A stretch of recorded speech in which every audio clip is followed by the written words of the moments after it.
The video spread across the galactic network like wildfire burning through dry grass.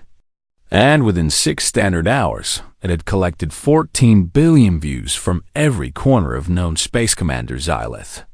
Ka of the Velnorian Diplomatic Corps stood in the observation bay of Way Station. Sigma 7 with her datapad trembling in her clawed grip as she watched the footage for the 100th time. Still unable to believe what her 4 eyes were showing her. The setting was ordinary enough.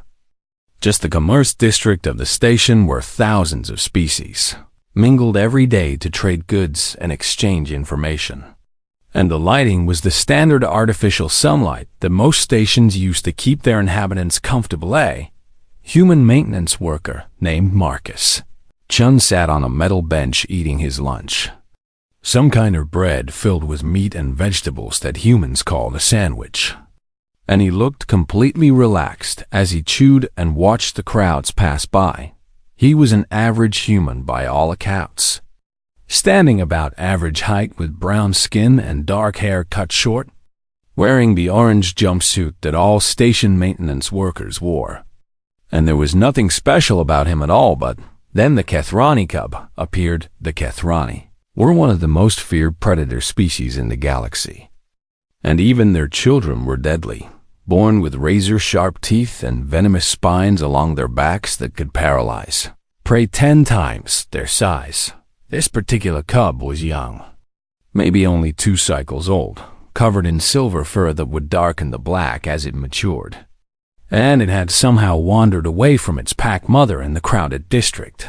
Cub spotted the human eating his food, and something ancient awakened in its predator brain. Some instinct that demanded it establish dominance over this strange creature that smelled like both prey and something else entirely. Little Kethver, son of Ambassador Kethver himself, raised his hackles until his fur stood straight up like needles, and he extended his venomous spines to their full length, and his pupils dilated until his eyes were nothing but black pools of predatory focus. Growled it was a sound that had made grown warriors freeze in terror. A deep rumbling noise that promised violence and death. And any sensible creature in the galaxy would have run or submitted or at least shown some sign of fear. Marcus Chun looked up from his sandwich, and he laughed, not a nervous laugh or a frightened giggle, but a genuine warm laugh of amusement. The kind of sound a human might make when watching something delightful. And he set his sandwich down on the bench beside him. "Well, aren't you just the fiercest little guy?" Marcus said. And the station's audio sensors picked up every word with perfect clarity. The cub growled louder and took a step forward, his small claws clicking against the metal floor, and his tail lashed back and forth in what any Kethrani would recognize as a final warning before attack. Marcus did not run. Marcus did not submit. Marcus did not even stand up. Instead, the human leaned forward slightly and looked directly into the cub's predator eyes with no fear at all. And he made a soft clicking sound with his tongue, like he was calling a pet. "Hey there, buddy," Marcus said in a gentle voice. "Did you get lost from your mom?" The cub's growl faltered for just a moment, because this was not how prey was supposed to react. And confusion flickered across his young face as his ancient instincts struggled to process what was happening. Then, Marcus Chun reached out his hand. Jalith had frozen the video at this exact moment dozens of times, studying the human's expression and body language, searching for any sign of the terror that should have been there. She found nothing but calm warmth. Human's hand moved slowly toward the most dangerous cub in the galaxy, and instead of going for the throat or the eyes or any vulnerable point, it came to rest gently on top of the cub's head, right between the venomous spines. "You're okay, little one," Marcus said as he scratched behind the cub's ears. Nothing to be scared of. The video had captured every detail of what happened next. How the cub's growl slowly died away, how his raised fur gradually flattened, how his extended spines retracted one by one, and how his tail stopped lashing and began to sway in a completely different rhythm. The cub made a sound that the xenobiologists were still arguing about. Something between a chirp and a whine, and he pressed his head harder against the human's palm. Marcus smiled and reached into his lunch bag with his other hand, pulling out a strip of some kind of dried meat. "Here you go, buddy," he said. "You hungry?" The cub took the food from the human's fingers with surprising gentleness and chewed it, while still pressing against Marcus's hand, and for a moment, they just stayed like that. The apex predator cub and the human maintenance worker sharing a quiet moment of connection. Then, the pack mother arrived. She came charging through the crowd with murder in her eyes, her adult spines fully extended and dripping with venom. And she let out a roar that sent every other species in the district scrambling for cover. Every species. Except Marcus Chun. He looked up at the massive predator female bearing down on him and raised his hand in a predator female bearing down on him and raised his hand in a gesture that humans used as a greeting. "Hey, there," he said calmly. "This your kid." The pack mother skidded to a halt just 3 meters away, a roar dying in her throat as she stared at the impossible scene before her, and her cub sitting peacefully beside a creature that showed no fear at all. He just got a little lost. Marcus continued as he gave the cub one final pat on the head. "Good kid, though. Lots of spirit."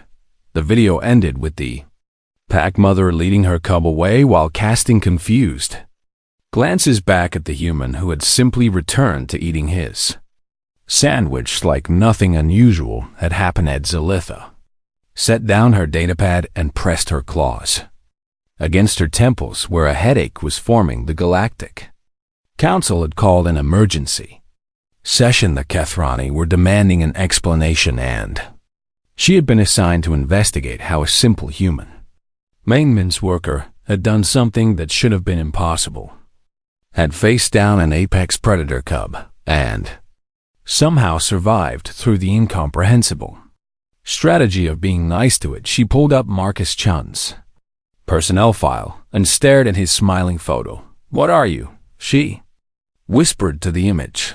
The image did not answer.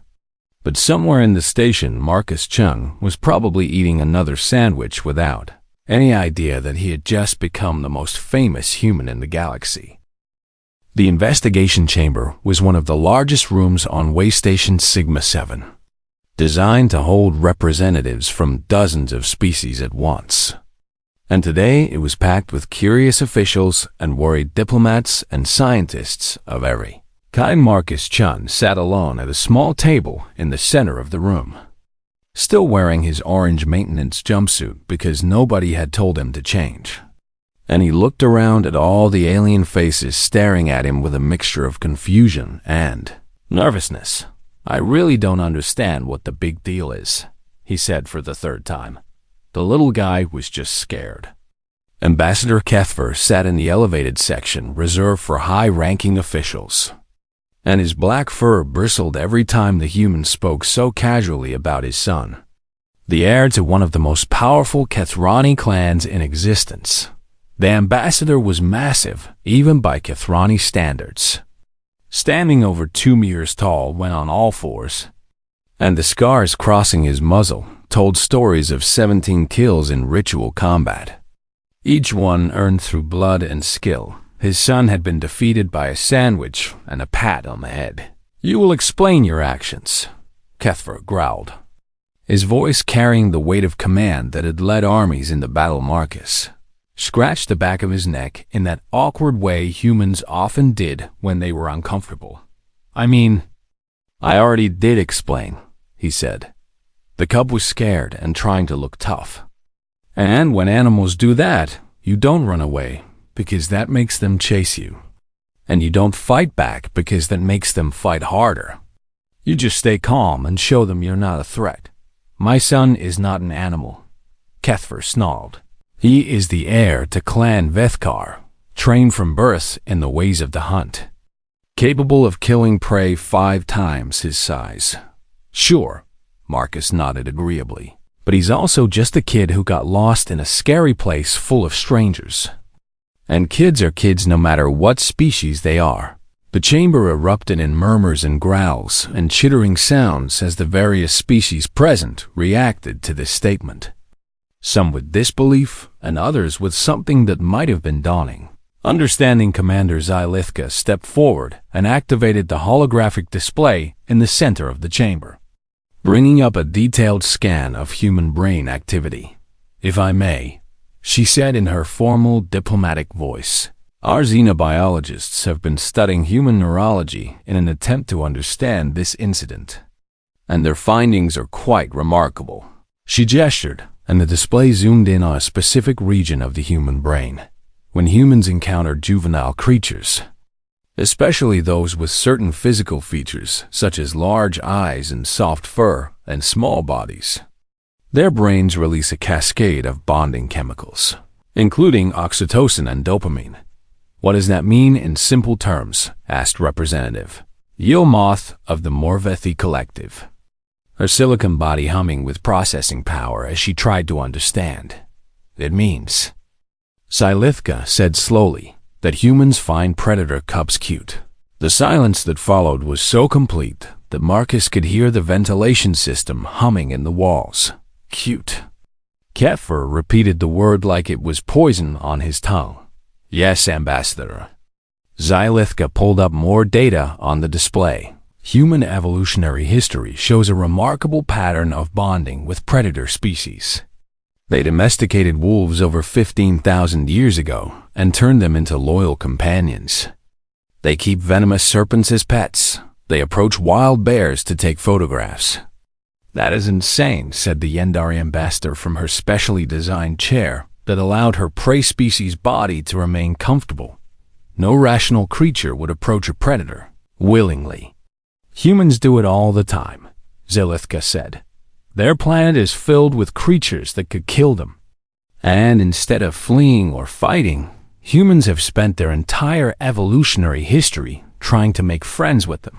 She pulled up image after image on the display, photographs and videos from Earth's history, showing humans interacting with creatures that made the assembled.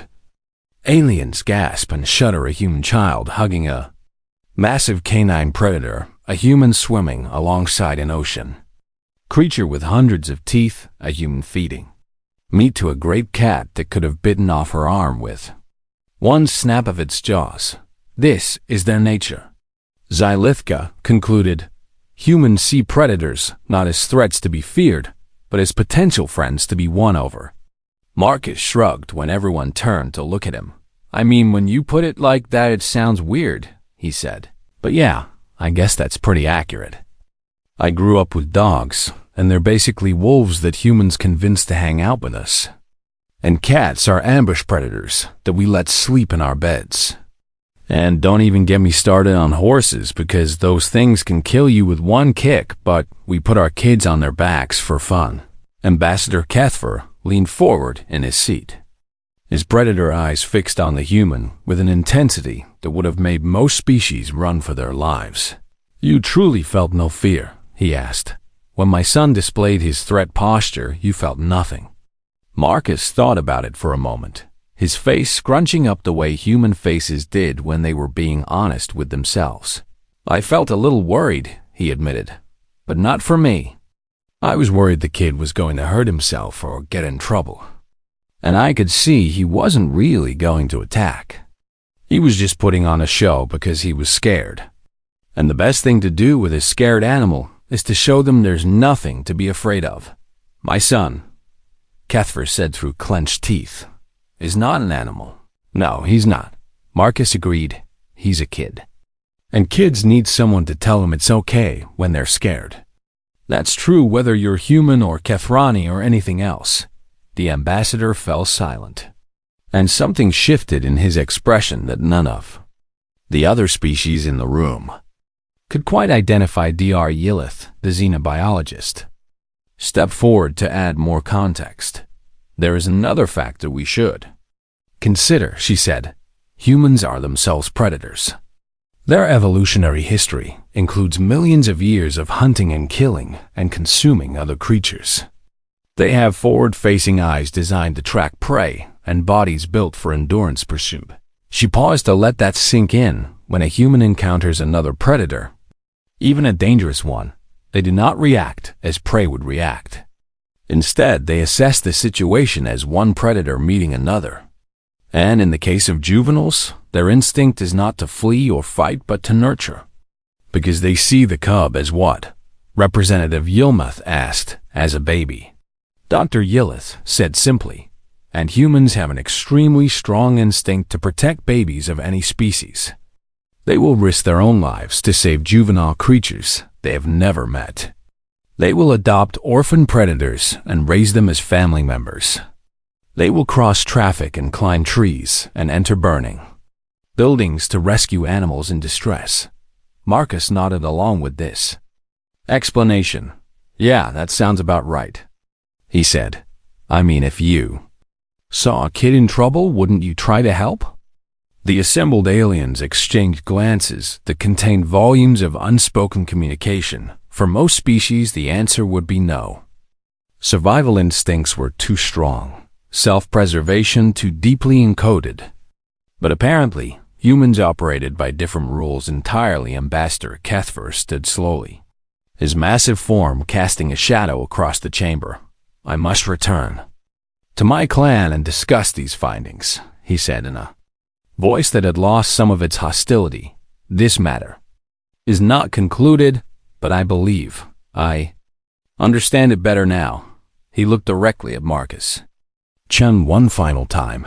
You are either the bravest creature I have ever encountered or the most foolish, he said. Marcus smiled, that easy human smile that seemed to come so naturally to his species. Probably a little of both, he admitted. But your kid is going to be fine. He's got good instincts and a lot of courage. He just needs someone to believe in him. The ambassador said nothing as he left the chamber. But several observers would later report that his tail had stopped lashing. Angrily, somewhere during the human's testimony, something had changed. Nobody was quite sure what it meant yet. The Galactic Network had never seen anything like it, and the servers that handled interstellar communications were struggling to keep up with the sheer volume of traffic generated by one simple video of a human paying a predator cub on the frozen world of Morveth Prime. The Silicon-based collective spent 3 days doing nothing but analyzing the footage frame by frame, running the images through every processing algorithm they possessed in an attempt to understand what they were seeing. Representative Yilmuth stood before the central processing hub and received the collective's official statement.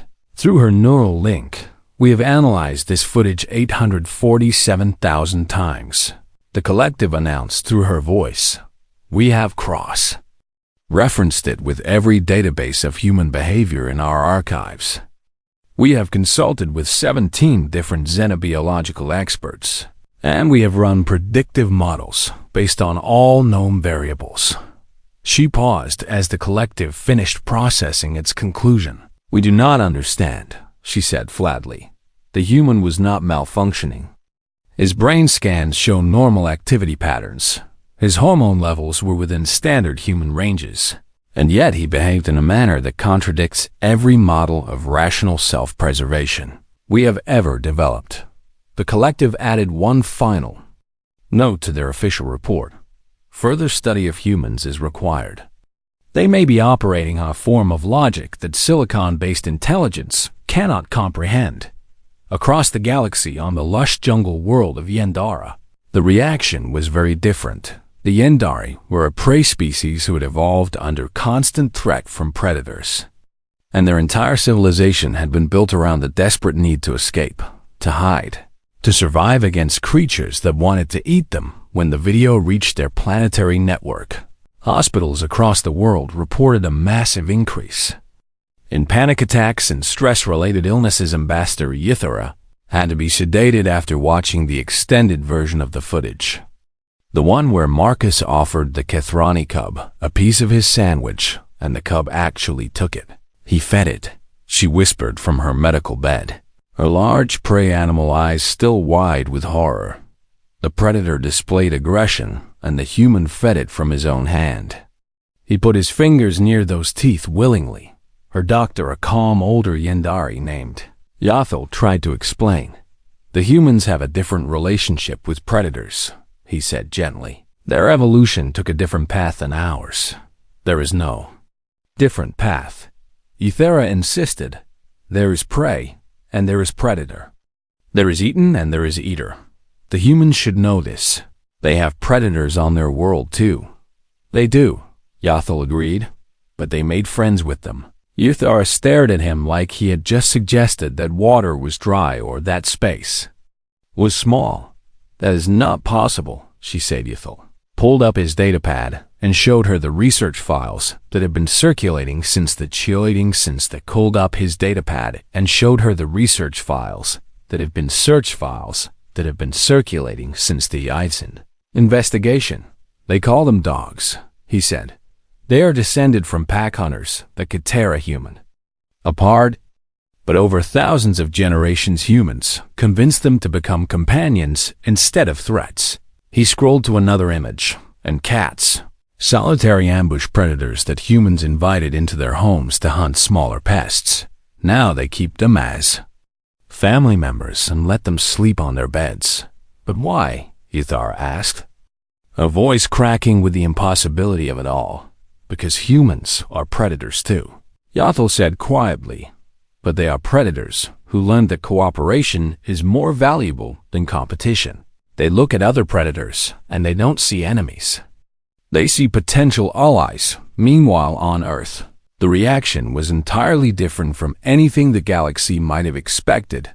The video had gone viral on human social networks within minutes of being posted, and the comments section had become a source of endless confusion for alien researchers trying to understand human psychology, while me trying to be intimidating. Read one comment with 40 million likes. That's literally my cat when I come home late, said another.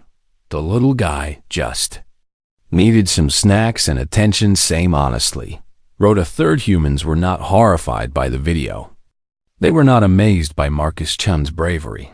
They seemed to find the whole thing completely normal and even amusing. A human named Sarah posted a video response showing her own encounter with what she called a trash panda, which xenobiologists identified as a small masked predator with sharp teeth and clever hands. In the video, Sarah approached the wild animal despite its aggressive hissing and offered it food.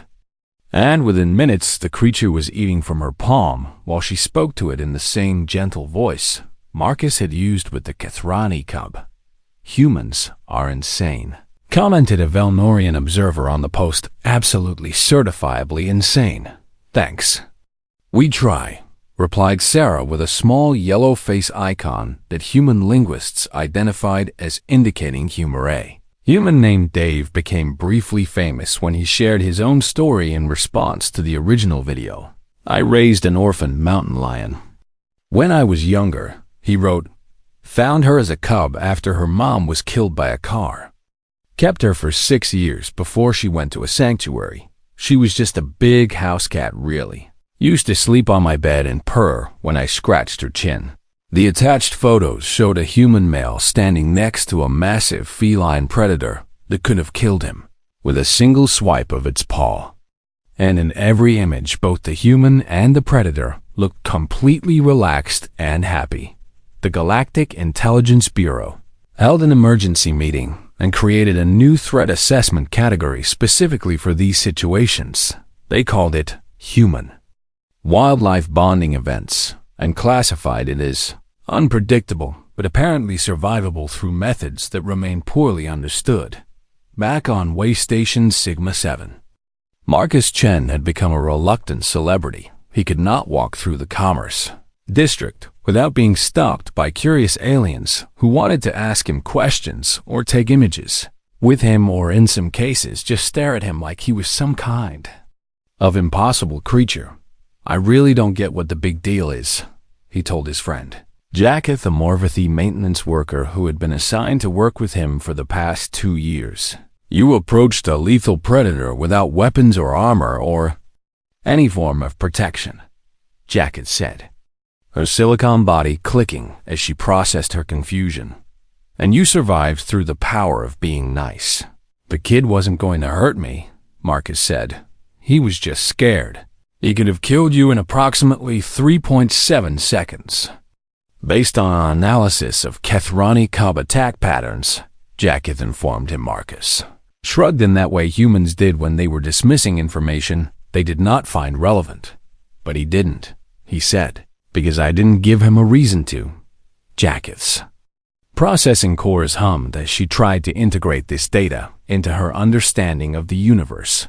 I have worked with you for 2 standard years, she said finally, and I still do not understand how your species has survived long enough to achieve spaceflight. Marcus laughed and patted her on what passed for her shoulder. Honestly, neither do we sometimes, he admitted. But we're still here. And we keep making friends along the way. He looked out the observation window at the stars beyond the station. That's kind of our thing, I guess, he said. Finding creatures that could kill us and convincing them that being friends is better. Jacketh considered this statement for a long moment. That is simultaneously the most terrifying and the most hopeful thing I have ever heard.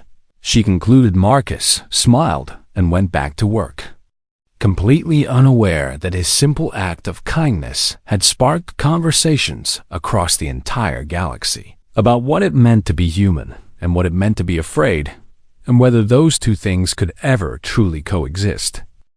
3 weeks had passed since the incident in the Commerce District, and Ambassador Kethver was facing a problem that no amount of combat training or diplomatic skill had prepared him to handle. His son had stopped eating little. Kethver sat in the corner of their quarters aboard the station, his silver fur dull and his usually bright eyes empty, and he stared at the wall without moving for hours at a time. The pack mother Vethera paced back and forth with her tail, lashing in distress, her maternal instincts screaming that something was wrong with her cub, but unable to identify what that something might be. He has been like this for 12 days, she said to her mate. He will not hunt. He will not train. He will not even play with his siblings when we contact them through the communication link. Kethver stood in the doorway watching his son, the heir to Clan Vethkar, the cub who should have been learning to become a fierce warrior. And he felt something unfamiliar twist in his chest. Fear, not the fear of battle or the fear of death. Those were fears he understood and had conquered long ago, but a different kind of fear. The fear of watching his child slip away and not knowing how to stop it. The healers say there is nothing physically wrong with him. Vethara continued. His body is healthy. His instincts are intact, but something in his mind has changed. And they cannot identify what. Kethver moved closer to his son and crouched down to the cub's eye level. Kethver, he said in a gentle voice, that he rarely used, speak to me. Tell me what troubles you. The cub did not look at his father, but his small voice emerged from his throat like a whisper. He was not afraid of me. Kethver exchanged a glance with his mate, both of them understanding immediately who the cub was talking about. The human, Vethara said. He looked at me. Kethver continued, his voice growing slightly stronger. I showed him my teeth and my spines, and I made myself as big and scary as I could. And he looked at me and he smiled. The cub finally turned to face his father, and there were tears in his predator eyes. Something that Kethrani cubs were supposed to grow out of before their first hunt. No one has ever smiled at me like that, Kethver said. Everyone is always afraid or angry or wants something from me. But the human just smiled like he was happy to see me. Kethver felt that unfamiliar fear twist harder in his chest. He thought about his own childhood, the endless training and the constant pressure, and the way every interaction had been a test of dominance or submission. And he realized with growing horror that he could not remember anyone ever just being happy to see him. Either, what do you want? He asked his son. The question coming out before he could stop it, Kethver reached under his sleeping mat and pulled out a small datapad. And on the screen was a frozen image from the viral video. The exact moment when Marcus Chen had smiled at him. "I want to see him again." The cub said, "I want to know why he was not afraid." Every instinct in Kethver's body screamed against this request. The pride of his clan and the traditions of his people and the expectations of Kethrani society all demanded that he refuse. That he teach his son to forget this human nonsense and focus on becoming the warrior he was meant to be. But then he looked at his son's face, at the desperate hope in those young eyes. And he remembered something that Dr. Yillith had said during the investigation. Humans will risk their own lives to save juvenile creatures they have never met, and he realized that he had never risked anything for his son at all. Not his pride, not his reputation, not even his time. Because Kethrani fathers were supposed to be distant and commanding. Not warm and present, maybe. That was the problem. "I will contact the human," Kethver said. And the words felt strange in his mouth, like speaking a foreign language. Ekethir's eyes widened and his tail began to sway in a rhythm that his father had not seen in weeks. "Really?" the cub asked. "Really?" Kethver confirmed, and he hoped that he was not making a terrible mistake. The communication request went through to Marcus Chun's personal device 3 hours later. And the human answered while still wearing his maintenance jumpsuit and holding some kind of tool in his grease-stained hand. "Ambassador," Marcus said with obvious surprise. "I didn't expect to hear from you." "I require your assistance," Kethver said, the words difficult to force out through his pride. "It concerns my son." And so he explained, haltingly and with many pauses, what had been happening with Kethver since the incident. How the cub had withdrawn and stopped eating and spent his days staring at a frozen image of a human smile. Marcus listened without interrupting, his expression growing more serious as the story continued. "Your son isn't broken," Marcus said when Kethver finally finished. "He's just lonely and confused." "Kethrani do not get lonely," Kethver insisted. "We have our pack and our hierarchy. We do not need anything else. With respect, Ambassador," Marcus said carefully. "Maybe that's the problem." The silence that followed lasted for several long seconds. "What do you mean?" Kethver finally asked. "Your son showed his threat display to a stranger, and instead of fear or aggression, he got kindness." Marcus explained. That probably confused the heck out of him, because he's been taught that every interaction is about dominance and submission. But then he met someone who wasn't playing that game at all. "We are predators," Kethver said. "That is our nature." "Humans are predators too," Marcus replied. "But we figured out a long time ago that you can be a predator and still have friends. Still give and receive affection. Still connect with others in ways that aren't about who's on top of the hierarchy." He paused and his expression softened. "Your kid isn't sick. He just got a taste of something different, and now he doesn't know how to go back to the way things were. He needs someone to show him that kindness isn't weakness, and that wanting connection doesn't make him less of a Kethrani." Kethver processed these words slowly, turning them over in his mind like strange artifacts from an alien culture, which he supposed they were. "You would be willing to see him again?" the ambassador asked. "Of course," Marcus said without hesitation. "I've been thinking about the little guy, actually. Wondering if he was okay."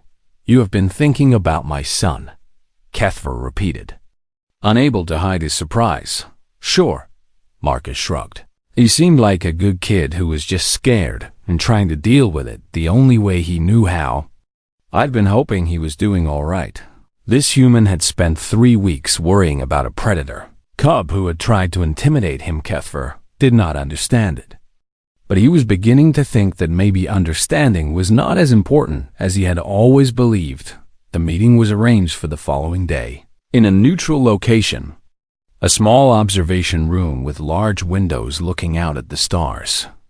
And Ambassador Kethver insisted on being present, even though every advisor he had told him it was a mistake. Kethver stood close to his father when they arrived, his small body tense and his fur slightly raised.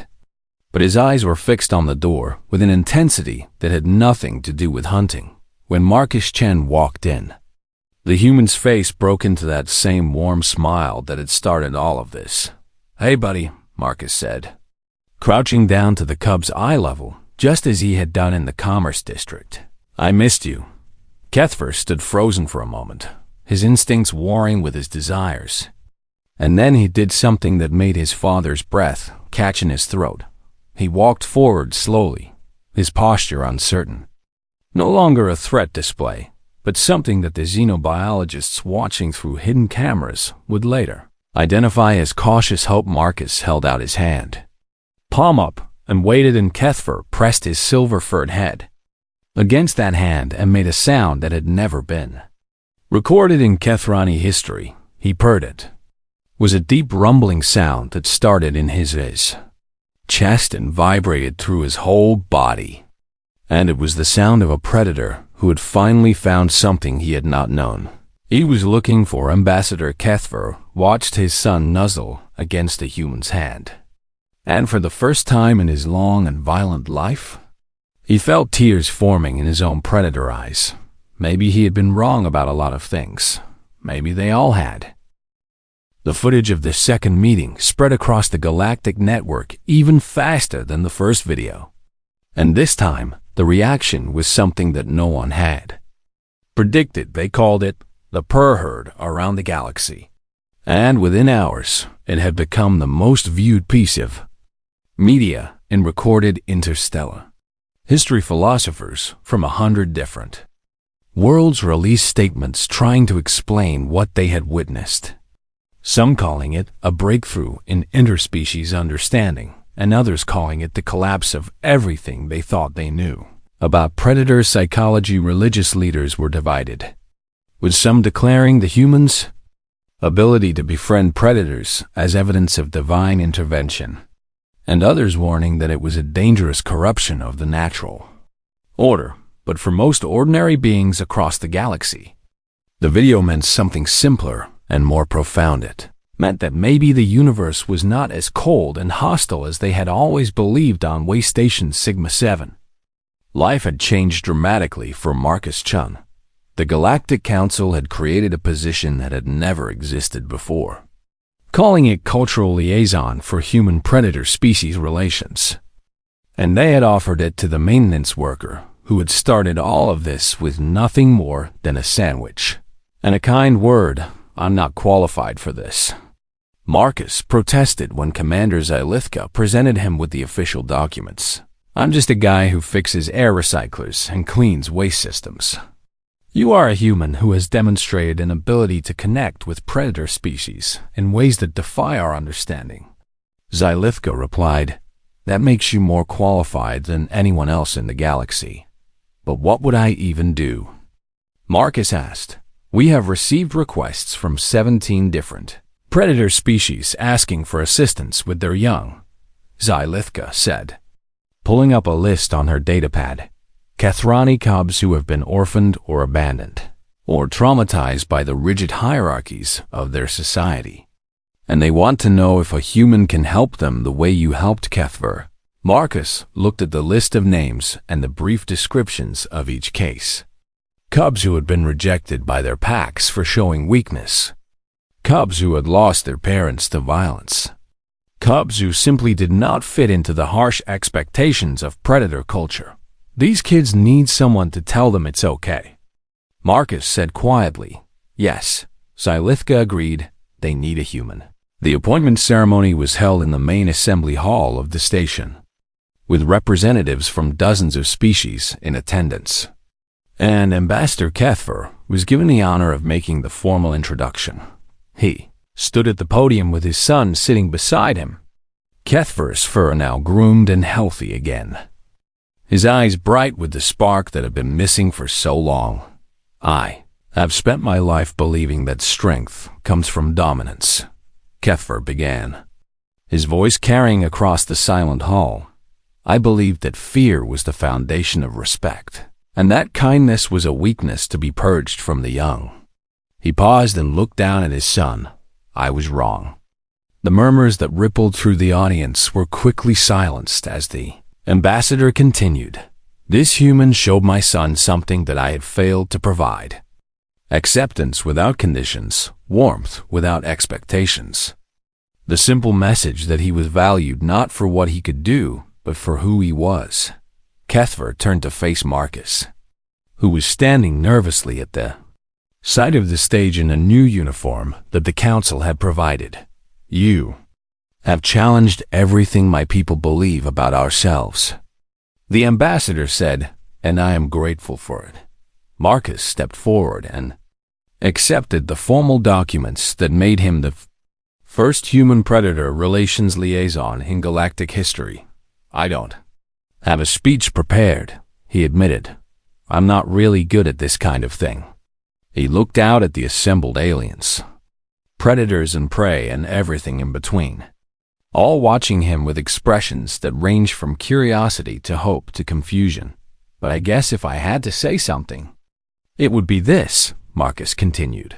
On Earth we have a saying that there's no such thing as a creature that doesn't want to be loved. They just don't always know how to ask. He reached down and ruffled the fur on Kethver's head, and the cub pressed against his hand with that rumbling purr that had changed everything. Most of these kids just need someone to see past the teeth and claws and scary displays and recognize that underneath all of that there's a living being who wants connection just like everyone else. He smiled that warm human smile that had started this whole revolution. That's something humans have always been pretty good at. Looking at monsters and seeing friends. The Galactic Council eventually published new guidelines for first contact protocols based on Marcus Chen's methods. And the document became one of the most controversial pieces of interstellar policy ever produced. It was simple. Only 3 sentences long, and it read, when encountering hostile juvenile fauna, maintain calm demeanor and do not flee or show aggression. Consider offering food if available. And remember that fear often masks a desire for connection. The Volnorians thought it was insane and filed 17 formal objections. The Morvathi Collective ran the statistics and concluded that humans had a 67% survival rate using these methods, which they classified as statistically concerning but technically viable. The Yendari could not bring themselves to read it at all, but the Kethrani, slowly and grudgingly, began to change. It started with Clan Vethkar, where Ambassador Kethver had returned with new ideas about how to raise cubs. Ideas that included play and affection and the revolutionary concept that children could be taught through encouragement, rather than fear other clans resisted at first, calling it soft and weak and corrupted by human influence. But then something strange began to happen. The cubs raised with the new methods were happier, they were healthier, and when they grew into adults, they were not weaker than their traditionally raised peers, but somehow stronger, more confident, more capable of working together, instead of constantly fighting for dominance within. 5 years, the human method of cubbering had spread to half the Kethrani clans in existence within 10 years. It was the dominant approach, and Marcus Chun, the maintenance worker who had changed the galaxy by being nice to a scared child, spent those years doing exactly what he had promised, helping cubs of every predator species learn that they were worthy of love. Kethver grew up strong and confident, and when he came of age, he chose to work alongside Marcus as an assistant liaison, using his own experience to help other cubs who were going through what he had gone through. You saved me, Kethver told Marcus one evening as they watched the stars from the observation deck. When I was lost and scared and everyone else saw a monster, you saw a kid who needed help.